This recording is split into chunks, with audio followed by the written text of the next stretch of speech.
Hello students, आज मैं आपके पास क्लास 11th का एक टॉपिक लेके आया हूँ, complex numbers and quadratic equations. Complex number is the big boss of all the numbers. आप ये समझ के चलिए, जितने भी नंबर्स हैं, जितने भी सभी का जो सबसे बड़ा नंबर है कॉम्प्लेक्स नंबर है, और उन्हीं के अंदर सारे नंबर्स आते हैं। जैसा मैंने अपनी एक वीडियो में भी बताया था नंबर ट्री में कि सबसे बड़ा नंबर कॉम्प्लेक्स नंबर होता है, उसके अंदर से ही बाकी सारे नंबर्स निकल कर आते हैं। तो इस पे बेस हम थोड़ा सा आज देखेंगे इसमें कि अब हमारे पास पूरा चैप्टर आ गया कॉम्प्लेक्स नंबर में क्या क्या होता है हमारे पास। सबसे पहली चीज़ तो हमारे पास हम बात करेंगे क्वाड्रेटिक इक्वेशन की। क्लास 10th में हमने पढ़ा था क्वाड्रेटिक इक्वेशंस के बारे में पढ़ा था थोड़ा सा। क्वाड्रेटिक इक्वेशंस में क्या था, जो भी इक्वेशन इस फॉर्म में है ax² + bx + c = 0, तो वो क्वाड्रेटिक इक्वेशन होती थी।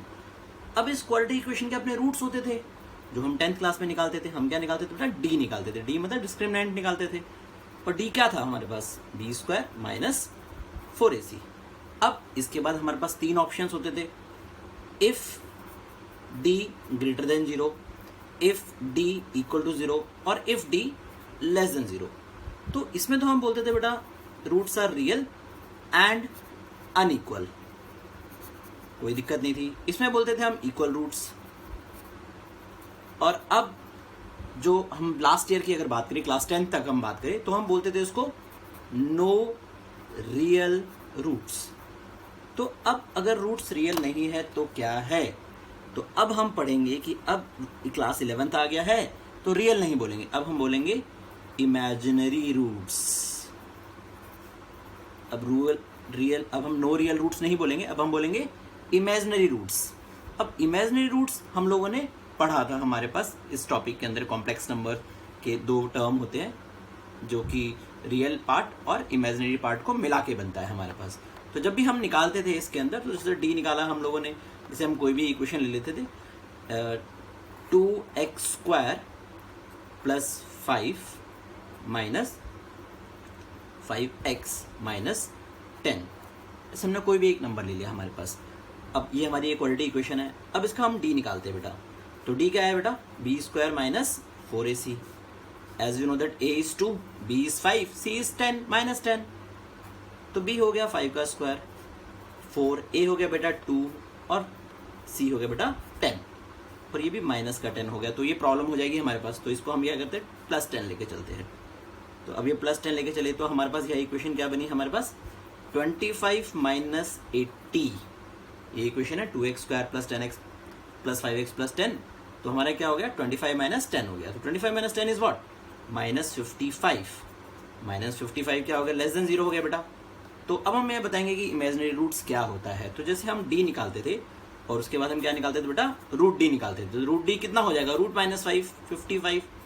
अब रूट के अंदर तो नेगेटिव नहीं आना चाहिए। अगर रूट के अंदर नेगेटिव आता है तो क्या होता था? वो no real roots. Roots real नहीं होते। तो ठीक है, नहीं होते तो क्या हो गया? रियल नहीं है तो इमेजिनरी तो है।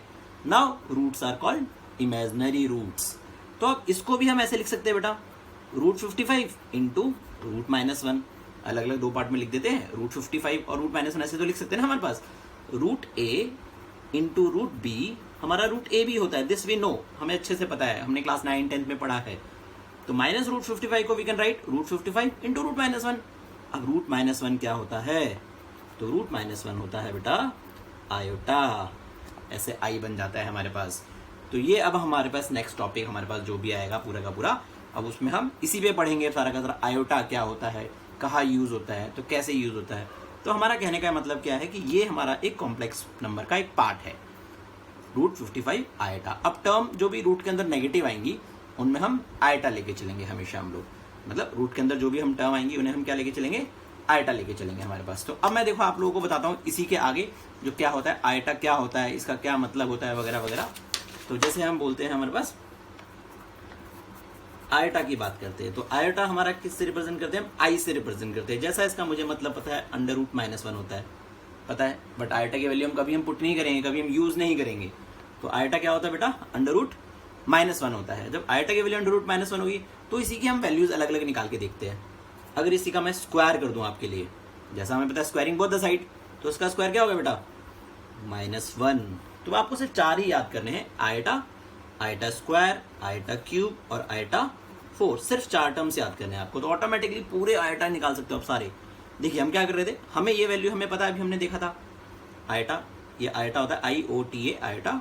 आयटा का मतलब होता है √-1, एक इमेजिनरी पार्ट होता है, और आयटा स्क्वायर हो गया -1। अब आयटा क्यूब का क्या करेंगे, तो आयटा क्यूब को बेटा लिख सकते हैं eta square into eta, powers add हो जाती है ना, बेस कॉमन है, पावर ऐड हो जाएंगी। तो आयटा स्क्वायर क्या है -1 इंटू आयटा कितना हो जाएगा, देखो बेटा आयटा स्क्वायर क्या है -1 इंटू आयटा, तो ये हो गया बेटा हमारा माइनस आयटा। अब आयटा की पावर 4 आ गया, तो इसको तो हम बहुत आसानी से आयटा स्क्वायर का होल स्क्वायर लिख सकते हैं। और आयटा स्क्वायर क्या होता है -1, और -1 का जब हम स्क्वायर करेंगे तो क्या हो जाएगा, हमारे पास 1 हो जाएगा। तो इससे हमें क्या पता लगा है कि जो भी आयटा की पावर 4 है, जो भी आयटा की पावर 4 है वो हमेशा 1 हो जाएगा। तो एक चीज ध्यान दीजिए, हमारे पास इन दो चीजों को हम ध्यान देके रखेंगे, इन्हीं दोनों पे सारा बेस है हमारे पास। तो बाकी ये दो टर्म्स हमें याद करनी पड़ेंगी, eta square is -1 and eta cube is minus eta. अब आपके लिए मैं आपके लिए बहुत सारे टर्म्स लेके देखता हूँ, बहुत सारे। जैसे मान लो आप आयटा की पावर 24 हो जाए, आयटा की पावर 39 आ जाए, आयटा की पावर 100 आ जाए, या आयटा की पावर 86 आ जाए, आयटा की पावर -3 भी ले सकते हैं हम लोग, माइनस आयटा। अभी माइनस नहीं लेके देखते, अभी हम लोग आपको पॉजिटिव ही दिखाएंगे, माइनस अगले पेज पे स्टार्ट करेंगे। अब पॉजिटिव देख लेते हैं, आयटा की पावर 47 ले लेते हैं हम लोग। तो ये हमारे पास कुछ आयटा की बड़ी बड़ी पावर्स ले ली हम लोग, कोई भी ले सकते हैं। तो हमें बेसिकली करना क्या है, हम नेगेटिव हम अगले टॉपिक पे ले लेंगे, अगले पेज पे। तो अभी जस्ट बेसिक देख लेते हैं हम लोग, आयटा होता क्या है। तो आयटा की वैल्यू ये होती है, हमें ये 3-4 याद रखनी है बस। अब इसके बाद हमें क्या करना है, जितने भी नंबर्स आते हैं, जितने भी, हमें सिर्फ एक ही काम करना है कि 4 के मल्टीपल्स अलग करने हैं। तो जैसे 24 है, ये तो पहले ही आयटा 4 का मल्टीपल है, तो इसे आयटा 4 की पावर 6 कर सकते हैं, ये तो हो ही गया, कोई इश्यू ही नहीं है। ये आयटा 39 है, तो इसको मैं 4 के मल्टीपल क्या होते हैं 36, और आयटा 3, आयटा 39 को we can write iota 36 into iota 3, power जब हम ऐड करेंगे तो 39 ही हो जाना है। और इसको लिख सकते हैं आयटा 4 की पावर 25, आयटा 4 की पावर 25। इसको लिख सकते हैं बेटा हम लोग आयटा, ये 4 का डिविजिबल है या नहीं है, मैंने कहा नहीं है, 2 रिमाइंडर बचेगा हमेशा। तो आयटा, इसको हम लिख सकते हैं 84 इंटू आयटा की पावर 2। देखो अलग अलग किया मैंने, आयटा 84 अलग किया, 2 अलग किया मैंने, क्यों, प्लस करके 86 हो रहा है। और मैं जो अलग कर रहा हूँ, जो टर्म्स अलग कर रहा हूँ, these must be multiples of 4, 4 के मल्टीपल होने चाहिए। तो अभी आयटा की पावर ये हो गया, इसमें आयटा की पावर 44 इंटू आयटा की पावर 3 हो गया इसके अंदर। ये जो आयटा की पावर 47 है, इसको लिखा आयटा की power 44 into eta cube. Now अब इनकी वैल्यूज निकालना स्टार्ट करते हैं। अब मैं आपको एक चीज बता दूं कि जो भी आयटा 4 है, तो जैसा मुझे याद है यहाँ पे हमने निकाला था कि आयटा 4 हमेशा क्या होता है 1। This you have to learn, iota 4 is always 1। Iota 4 की वैल्यू तो पुट करेंगे, बट कभी कभी बच्चे आयटा की वैल्यू भी पुट कर देते हैं। तो आयटा की वैल्यू हमें कभी नहीं पुट करनी, कभी नहीं। हमेशा आंसर अगर कहीं पे √-1 आ रहा है, उसकी जगह में आयटा लिख देंगे, पर आयटा की जगह हम √-1 नहीं लिखेंगे। हाँ, √-1 कहीं पे नजर आएगा, उसकी जगह हम आयटा लिख सकते हैं, बट आयटा की जगह वी कैन नेवर राइट √-1, कभी नहीं लिखना, याद रखना इस चीज को। कई बार बच्चे करते करते फ्लो में चले आते हैं, अरे यार ये तो मस्त एकदम हो रहा है आराम से, तो आयटा की वैल्यू भी √-1 लिख देते, तो वो नहीं लिखना है। आयटा की वैल्यू कभी भी ये नहीं लिखना है, ठीक है। तो हम इसकी बात कर रहे थे हम लोग यहाँ पे। तो यहाँ पे हमने देखा यार आयटा 4 तो कितना होता है बेटा 1, और 1 की पावर वॉट एवर इज 1 ही रहेगा हमेशा, डन। तो अभी आयटा 36 हो गया, तो ये आयटा 4 की पावर 9 होता है। तो आप सीधा सा ध्यान रखिए कि जो भी 4 का मल्टीपल है वो 1 हो जाना है। सिर्फ क्या बचा, आयटा क्यूब बचेगा, और आयटा क्यूब की वैल्यू कितनी है माइनस आयटा। ऐसे आयटा 39 को लिखा eta 36 into eta cube, eta 36 तो 1 ही हो जाना है, 4 का मल्टीपल है। अब आयटा 36 1 हो गया, क्या बचा, आयटा क्यूब बच गया। आयटा क्यूब कितना होता है माइनस आयटा, बस। और आयटा 4 कितना होता है 1 की पावर वॉट एवर इज 1, इसका आंसर भी 1 आ गया। सेम आयटा की पावर 84, तो आयटा की पावर 84 इज 4 की पावर 21, है ना बेटा। तो आयटा जब उसको तो करना ही नहीं उतना, आपने देखना है कि ये आयटा की पावर आपकी वो है या नहीं है, मतलब 4 का मल्टीपल है या नहीं है। 4 का मल्टीपल है तो 1 हो गया, क्या बच गया आयटा स्क्वायर। आयटा स्क्वायर क्या होता है बेटा -1 आ गया हमारे पास। इसके बाद हम चलते हैं आयटा 44, ये भी 1 हो जाएगा। क्या बचा आयटा क्यूब, और आयटा क्यूब कितना हो जाता है हमारे पास, ये अभी हमने करा था माइनस आयटा। तो इस तरीके से आप कोई भी टर्म अगर आपको दी हो तो आप उसको आराम से सॉल्व कर सकते हो। तो इसी के अंदर हम बात चल रहे हैं, अगर हमारे पास कि चलो अब नेगेटिव इसी पेज पे कर लेते थोड़ा सा। जैसे अगर मान लो आयटा की पावर 39 है, माइनस का 39 है, तो सबसे पहला हमें बचपन से हमने पढ़ा है कि जब पावर अगर नेगेटिव है तो वो टर्म डिनोमिनेटर में चला जाएगा, सिंपल सी बात है। अगर पावर नेगेटिव है तो पावर को पॉजिटिव करने के लिए हम उसे 1 आयटा की पावर 39 कर सकते हैं। इसके बाद मैंने कहा 39 है तो डिनोमिनेटर में है तो फिर कर दो इसे, आयटा की पावर 36 इंटू आयटा की पावर 3, और आयटा की पावर 36 तो 1 हो जाएगा। क्या बच गया 1 आयटा क्यूब, और आयटा क्यूब कितना होता है माइनस आयटा, तो ये क्या बच जाएगा माइनस आयटा बच जाएगा हमारे पास। अब इसका अगला स्टेप भी हम करेंगे, वो हम आगे करेंगे कि इसके कैसे आगे सॉल्व करते हैं। अगर कभी भी डिनोमिनेटर में आयटा हो जाए तो हम क्या करेंगे वो हम अगले पेज पे देखेंगे थोड़ा सा, ठीक है बेटा। तो ये हमारे पास बेसिक है कि आयटा होता क्या है, आयटा स्क्वायर -1, ये याद रखना, आयटा स्क्वायर क्या होता है -1, बिकॉज आयटा अंडर रूट -1 होता है बस, और आयटा 4 1। इसके बाद हम चलते हैं हमारे पास how to add, subtract, multiply and divide any 2 complex numbers. किन्हीं भी 2 कॉम्प्लेक्स नंबर को कैसे हम प्लस कर सकते हैं, कैसे हम माइनस कर सकते हैं, मल्टीप्लाई कर सकते हैं, डिवाइड कर सकते हैं। और इतना ईजी है, इतना ईजी मैं क्या बताऊँ आपको, बहुत ईजी, जरा ध्यान दीजिएगा। सबसे पहले हम क्या ले लेते हैं, 2 कॉम्प्लेक्स नंबर लिया हमने, a प्लस आयटा बी, और एक कॉम्प्लेक्स नंबर लिया c प्लस आयटा डी। अरे सर ये आप कहाँ से स्टार्ट कर दिया, सीधा कॉम्प्लेक्स नंबर आ गए तो, पर ये है क्या ये चीज़। तो मैंने कहा देखो एक कॉन्सेप्ट थोड़ा सा देख लेते हैं कि हर चीज़ को एक टर्म से हम रिप्रेजेंट किया जाता है, हर एक चीज़ को एक टर्म से रिप्रेजेंट किया जाता है। तो मतलब कैपिटल N जो होता है वो नेचुरल नंबर्स के लिए होता है, कैपिटल Z जो होता है वो इंटीजर्स के लिए होता है, बट ये जो छोटा z होता है, छोटा z ये रिप्रेजेंट करता है कॉम्प्लेक्स नंबर्स को। छोटा z किसको रिप्रेजेंट करता है, स्मॉल z इस कॉम्प्लेक्स नंबर को। अब कॉम्प्लेक्स नंबर मैंने आपको बताया था, कॉम्प्लेक्स नंबर की डेफिनेशन क्या है, कॉम्प्लेक्स नंबर की सम ऑफ रियल एंड इमेजिनरी। तो इसमें से एक पार्ट होगा रियल और एक पार्ट होगा इमेजिनरी। तो मैंने कहा जो हमारे पास ये जो a है जिसके साथ आयटा नहीं है, this is our real part, ये हमारा क्या कहलाएगा रियल पार्ट। और जिसके साथ आयटा है ओनली b, याद रखना जब भी रियल पार्ट इमेजिनरी पार्ट पूछेंगे तो ओनली b, इमेजिनरी पार्ट। तो जो इसमें जो b है वो हमारा क्या कहलाएगा इमेजिनरी पार्ट कहलाएगा, और a क्या कहलाएगा हमारे पास रियल पार्ट कहलाएगा। तो ये हमारा कॉम्प्लेक्स नंबर, जितने भी कॉम्प्लेक्स नंबर आपको नजर आएंगे इसी फॉर्म में नजर आएंगे, a प्लस आयटा b। तो इसमें मुझे नहीं लग रहा आपको कोई भी दिक्कत होगी। कभी भी ऐसा कोई नंबर, मैं एग्जांपल भी लिख के दिखा देता हूँ आपको, कोई भी एक कॉम्प्लेक्स नंबर ले लेते 2 + 3 आयटा, तो उसका रियल पार्ट क्या होगा बेटा 2, इमेजिनरी पार्ट क्या होगा बेटा 3। Real part is 2, imaginary part is 3। तो ये हमारा एक कॉम्प्लेक्स नंबर होता है। अब बारी है हमारी प्लस माइनस मल्टीप्लाई डिवाइड। किन्हीं भी 2 कॉम्प्लेक्स नंबर्स को प्लस कैसे करते हैं, मैंने कहा इट्स वेरी इजी। कभी भी अगर किन्हीं 2 कॉम्प्लेक्स नंबर को प्लस करना है तो सिंपल है, रियल पार्ट से प्लस होगा, हमेशा याद रखना।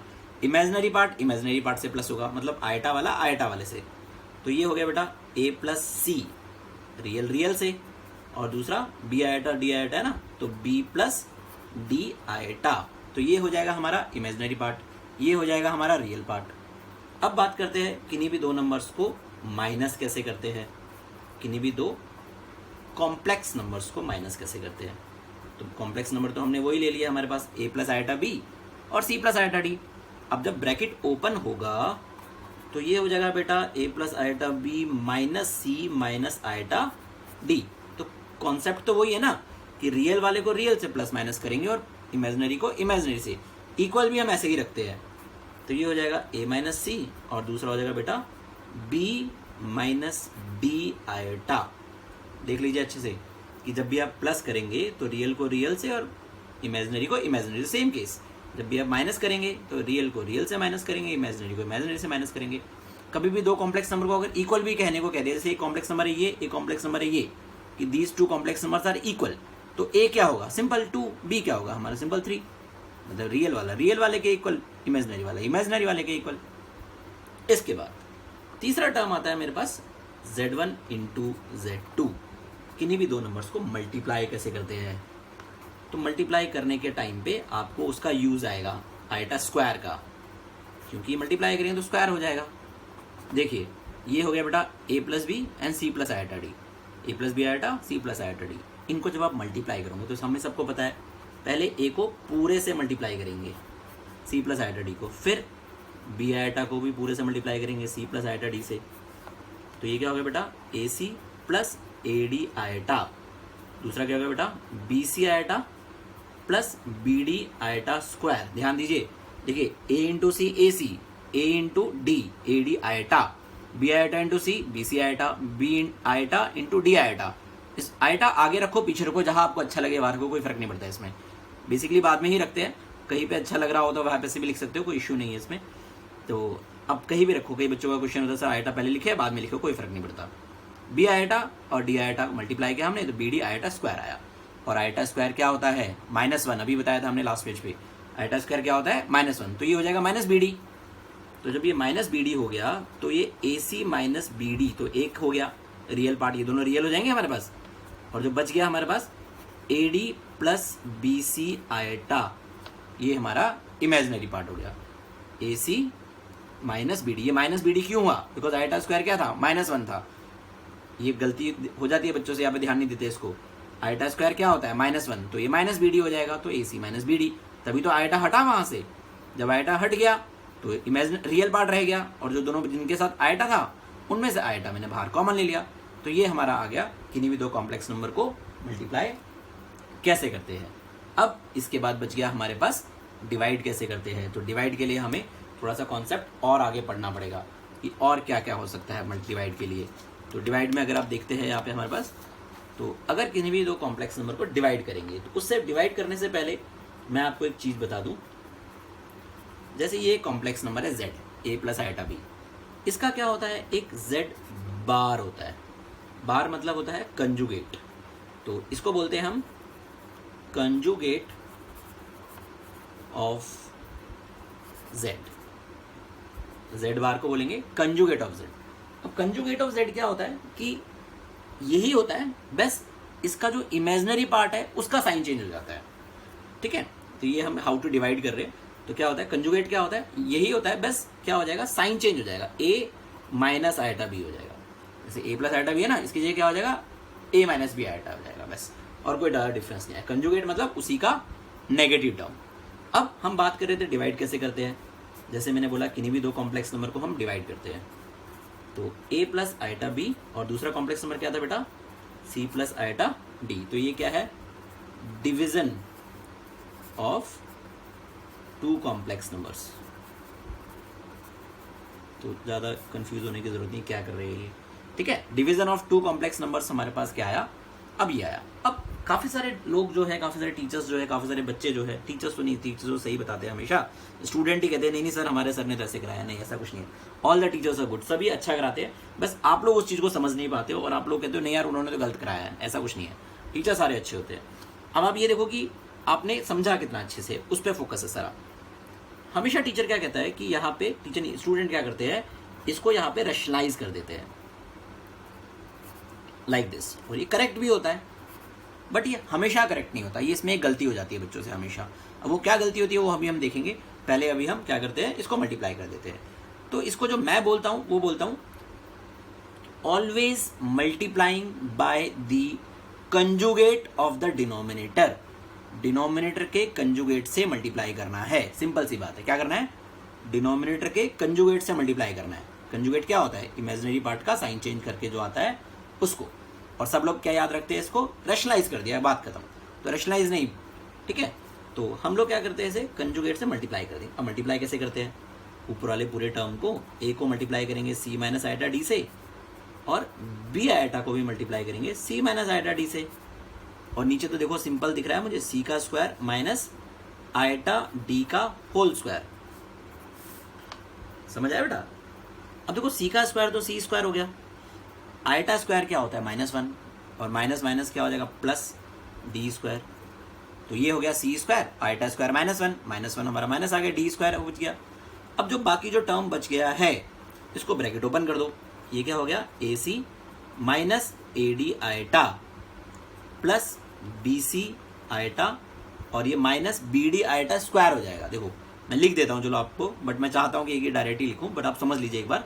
b आयोटा को जब मैंने आयोटा d से मल्टीप्लाई किया इसको इससे, हम कैसे मल्टीप्लाई कैसे करते हैं हम लोग इसको, पहले ए को इससे मल्टीप्लाई किया, फिर ए को इससे मल्टीप्लाई करेंगे, फिर बी को इससे, फिर बी को ही इससे मल्टीप्लाई करेंगे, इस तरीके से मल्टीप्लाई करते हैं हम। और जो मल्टीप्लाई किया बी आइटा को, जब मैंने डी आइटा से मल्टीप्लाई किया तो it will becomes b d iota square हो जाएगा, बी डी आइटा स्क्वायर, और आइटा स्क्वायर क्या होगा -1, ऑलरेडी भी माइनस है तो क्या हो जाएगा प्लस बी डी हो जाएगा वहाँ पे लास्ट में, ठीक है। प्लस बी डी क्यों हो गया, iota into iota, iota square होगा और माइनस आ रहा था इसलिए हमने प्लस कर दिया। तो अब रियल पार्ट क्या क्या है, A C plus B D, उसके नीचे भी मैं लिखूंगा C square plus D square. Imaginary part क्या है मेरे पास, B C minus A D, उसके नीचे भी लिखूंगा C square plus D square, और ये पूरे के नीचे साथ में आएगा आइटा।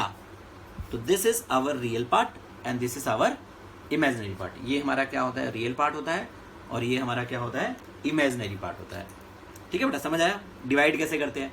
असली में डिवाइड करते क्यों है, ऐसा क्यों करते हैं, डिनोमिनेटर से आइटा को हटाने के लिए, सिंपल सा कॉन्सेप्ट है, डिनोमिनेटर से आइटा को हटाने के, डिनोमिनेटर से हमेशा आइटा को हटा देंगे। ठीक है, अब मैं आपको बता रहा था कि ये क्या होता है, ये रेशनलाइज क्यों नहीं कर सकते इसको, सर बात तो एक ही है, रेशनलाइज क्यों नहीं कर सकते। देखो क्या होता है, अगर मैं एक कॉम्प्लेक्स नंबर बोलूँ आपको 2 + 3 आइटा, इसका कंजुगेट क्या होगा, इसका कंजुगेट होगा 2 - 3 आइटा। बट फिर मैं आपको बोलूँ कि बेटा मेरे पास दूसरा भी कॉम्प्लेक्स नंबर है 3 आइटा + 5, अब इसका कंजुगेट क्या होगा, बोलूँगा सर कंजुगेट क्या होगा। हमने कहा काफ़ी सारे बच्चे क्या करते हैं, इसका साइन चेंज कर देते हैं। इसका साइन चेंज नहीं करना, मैंने आपको पहले बताया था कंजुगेट में क्या होता है, जेड बार क्या कहलाता है, कंजुगेट। कंजुगेट में क्या होता है, सिर्फ इमेजिनरी पार्ट का साइन चेंज होता है, जो इमेजिनरी पार्ट है। तो इमेजिनरी पार्ट तो आइटा वाला पार्ट होता है, तो ये हो गया -3 आइटा + 5, डन। क्या हो गया ये, -3 आइटा + 1। अब अगर यही चीज यहाँ डिनोमिनेटर में होती, मान लो आप डिवाइड कर रहे हो, मान लो 2 + 3 आइटा को आप डिवाइड कर रहे हो 3 आइटा + 5 से, तो बच्चे जो रैशनलाइज करते हैं वो तो क्या कर देंगे, सीधा सीधा मल्टीप्लाई कर देंगे 3 आइटा -5, 3 आइटा -5। तो जबकि ये नहीं होता है, 3 आइटा -5 नहीं करेंगे हम लोग, क्या करेंगे इसके कंजुगेट से मल्टीप्लाई करेंगे। तो इसका कंजुगेट क्या होगा हमारे पास, -3 आइटा + 5।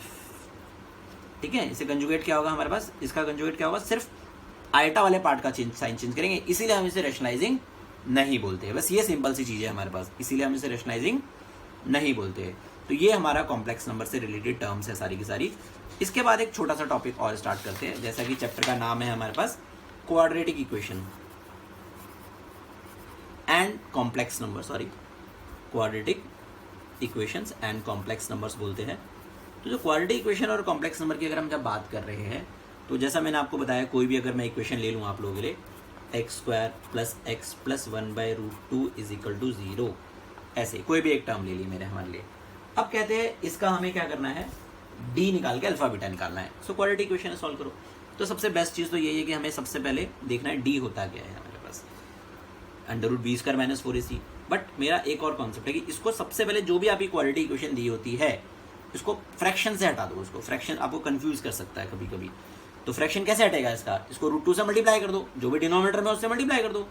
तो देयरफॉर इट विल बी, और हम ये कह सकते हैं √2x² + √2x + 1 = 0, ऐसे आ गया हमारे पास, ये आ गया हमारे पास। अब आप इसका d निकाल लो आराम से। d क्या होता है, b² - 4ac। अब जो b² - 4ac आया हमारे पास, b क्या है बेटा, √2² - 4ac। कुछ बच्चे ए बी सी की जगह ए बी सी के साथ में x भी ले लेते हैं, तो x कभी भी नहीं आएगा। देखो a क्या होगा √2, b क्या होगा वो भी √2, और c क्या होगा 1। कभी अगर इनके साथ में माइनस आ रहा है तो वो भी हम कंसिडर करेंगे। ठीक है बेटा, √2² 2 होता है, -4√2। अब इस क्वेश्चन को d की वैल्यू को देख के आप क्या समझ आ रहा है आपको, क्या ये नेगेटिव है या पॉजिटिव है। मैंने कहा ऑब्वियसली नेगेटिव है, क्यों, ये नंबर बड़ा है, आगे वाला नंबर है ना, 2 छोटा है, ये छोटा नंबर है और ये बड़ा नंबर है। अब ये बड़ा नंबर है तो पक्का क्या हो गया हमारे पास, वो नेगेटिव आएगा। तो क्या करते हैं, इसमें से हम 2 माइनस कॉमन ले लेते हैं। तो माइनस कॉमन लेते ही क्या हो गया, ये 4√2 - 2 हो गया ना। देखो ये चीज़ मुझे नहीं लगता 11th क्लास के किसी बच्चे को समझाने की जरूरत है। अगर आप इन दोनों में से माइनस कॉमन लेते हो बाहर, तो जो प्लस वाला होता है टर्म वो माइनस हो जाता है और माइनस वाले को प्लस वाला हो जाता है, बस। इससे ज़्यादा इस पर एक्सप्लेनेशन नहीं करूँगा मैं, ध्यान रखना माइनस कॉमन लेना आना चाहिए। अब d आ गया, तो जब सर d ये आ गया तो देयरफॉर √d क्या होगा, मैंने कहा √d हो जाएगा माइनस का 4√2 - 2। और रूट के अंदर अगर माइनस आपको नजर आ रहा है, तो मैंने आपको बताया था रूट के अंदर अगर माइनस है तो रूट से आप माइनस हटा दो और बाहर आयटा लगा दो, है ना। ये आयटा रूट के अंदर नहीं आएगा, रूट के बाहर आएगा हमेशा। अभी सबसे पहले पेज पे बताया था, अगर रूट के अंदर कभी नेगेटिव आ रहा है मतलब ये क्या है हमारे पास, लेस देन जीरो है। लेस देन जीरो है मतलब no real roots, no real roots मतलब इमेजिनरी रूट्स। अब जो इमेजिनरी रूट्स है हमारे पास, तो हमारा ये क्या हो गया, अंडर रूट। ये जो माइनस था रूट के अंदर, ये हमने हटा के प्लस डाल दिया, ये तो हमारा आ गया रूट टी। अब हम बात करते हैं हमारे पास जो अल्फा और बीटा निकालेंगे। अल्फा क्या होता है बेटा, minus b plus root d by 2a। मैं एक ही निकालूंगा, आप तो साइन ही चेंज करना है, होप निकाल लेंगे। माइनस बी की बात कर रहे थे, देखो इक्वेशन यही है। अब हमारी इक्वेशन कौन सी, हम किस इक्वेशन से सॉल्व करेंगे अब हम इस इक्वेशन को ही देखेंगे सारा का सारा। इक्वेशन क्या है, यही है। तो minus b is minus root 2 plus root d is, root d हमने निकाला बेटा यहाँ पे 4 रूट 2 माइनस 2 और आयटा साथ में है ही हमारे पास, upon 2a, 2a is root 2 again. तो ये आ गया। अब इस स्टेप में मैंने ध्यान दिया कि यार अगर मैं न्यूमरेटर्स में से रूट 2 कॉमन ले लूँ, देखो वैसे मेरे ख्याल से ये समझ आया होगा, बट यहाँ पे थोड़ा सा कंफ्यूजन क्रिएट होगा आपको, तो इस पर थोड़ा सा कॉन्सेंट्रेट करेंगे। अगर इन दोनों रूट के अंदर से मैं 2 बाहर लेके आऊँ, अगर रूट के अंदर से मैं 2 बाहर लेके आऊँ, तो बाहर क्या आएगा, रूट 2 हो जाएगा। क्यों, रूट से निकल रहा है ना बाहर, तो ये रूट तो अपना को छोड़ेगा ही उसके साथ में टर्म। तो हम ये क्या हो जाएगा, प्लस अगर इन दोनों में से आपने 2 कॉमन लिया बाहर, तो आएगा रूट 2 और अंदर बच जाएगा, देखो यहाँ से 2 ही तो कॉमन लिया आपने, तो बचेगा 2 रूट 2 और यहाँ से 2 कॉमन लिया तो बचेगा सिर्फ 1, आयटा तो फिर भी बचेगा ही बचेगा। और नीचे क्या था बेटा, 2 रूट 2। बस अब न्यूमरेटर में से रूट 2 कॉमन ले लो, तो न्यूमरेटर में से रूट 2 कॉमन लिया तो -1 plus under root 2 root 2 -1 iota बचेगा। और नीचे बेटा 2 रूट 2 है, अब रूट 2 से रूट 2 हमारा यहाँ पे ये कैंसिल आउट भी हो जाएगा, ये वाला इस रूट 2 से कैंसिल आउट हो जाएगा। बचा क्या, -1 plus under root 2 root 2 -1 iota upon 2। ये हमारे पास क्या हो गया, अल्फा हो गया। बीटा बिल्कुल सेम ही होगा, क्यों, वैसे साइन ही तो चेंज होता है। मैं आपको यहाँ पे दिखा दूं कि सिर्फ यहाँ पे साइन चेंज होगा और कुछ भी नहीं होगा, सिर्फ साइन चेंज होगा, ऊपर नीचे प्लस का कोई इशू नहीं है यहाँ पर। तो एक होगा अल्फा और एक होगा बीटा। तो ये प्लस वाला जैसे हम लेके चल रहे थे इतनी देर से, तो वो मान लेते अल्फा और दूसरे वाले को मान लेते हम बीटा। तो ये दोनों वैल्यू ऑफ एक्स होंगी हमारे पास। तो ये हमारा पहला टॉपिक है, कॉम्प्लेक्स नंबर का बेसिक्स है। इसके बेस पे आप काफ़ी सारा 50% चैप्टर कर सकते हो। इसके बाद हमारे पास नेक्स्ट टॉपिक जो आएगा वो आएगा पोलर फॉर्म और मॉडुलस। बस तो इतना अच्छे से करें, ये ज़रूरी है। इसके बाद हम नेक्स्ट वीडियो में देखना आप लोग।